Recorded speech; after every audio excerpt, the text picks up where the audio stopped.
அஸ்ஸாமில் ஃப்ளட்டு வந்தது பற்றி நம்ம எல்லாருக்குமே தெரியும். ஆனால் இப்போ கரண்ட்டாக அவங்க என்ன நிலைமை ஃபேஸ் பண்ணிருக்காங்கன்னு தெரியுமா?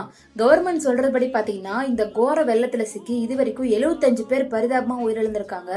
சிவசாகர், சராய் தேவ், கோலாகட், ஜோர்ஹட், நாஹான் அப்படின்ற மாவட்டங்களில் தான் ரொம்ப கடுமையாக பாதிக்கப்பட்டிருக்கு.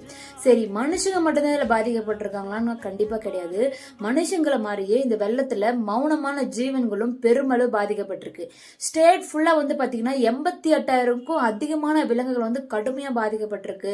நிறைய விலங்குகள் வந்து பாத்தீங்கன்னா உணவு இல்லாம தவித்து வருது.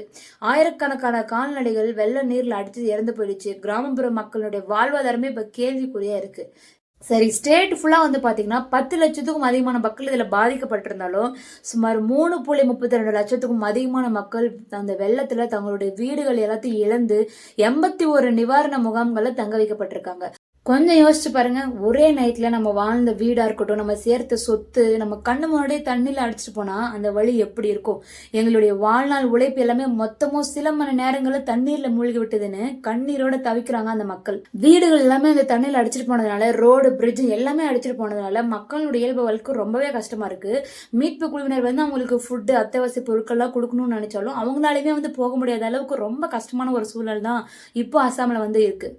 வெள்ளம் வழிந்து வர பகுதிகளில் தொற்று நோய் பரவாமல் தடுக்கிறது, சுத்தமான குடிநீர், மருத்துவ வசதிகள்லாம் முகாம்களில் தொடர்ச்சியாக வழங்குவது போன்ற பணிகளை அரசும் பேரிடர் மீட்பு குழுவும் தொடர்ந்து வந்து தீவிரமாக செஞ்சுட்டு வராங்க. ஸோ இந்த மாதிரி இக்கட்டான சூழல் நம்ம வந்து அசாம் மக்களுக்கு உதவுவது ரொம்பவே நம்மளுடைய கடமையாக இருக்கு. ஸோ நீங்கள் ஹெல்ப் பண்ணணும்னு நினைச்சீங்க அப்படின்னா சிஎம்ஸ் ரிலீஃப் ஃபண்ட் அப்படிங்கிற சைட்ல போய் ஹெல்ப் பண்ணலாம்.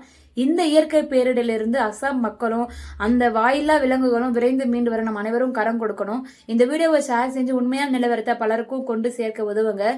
மேலும் அப்டேட்ஸ்க்கு தீப்தி எக்ஸ்ப்ளோரை சப்ஸ்கிரைப் அண்ட் ஃபாலோ பண்ணுங்க. தேங்க்யூ.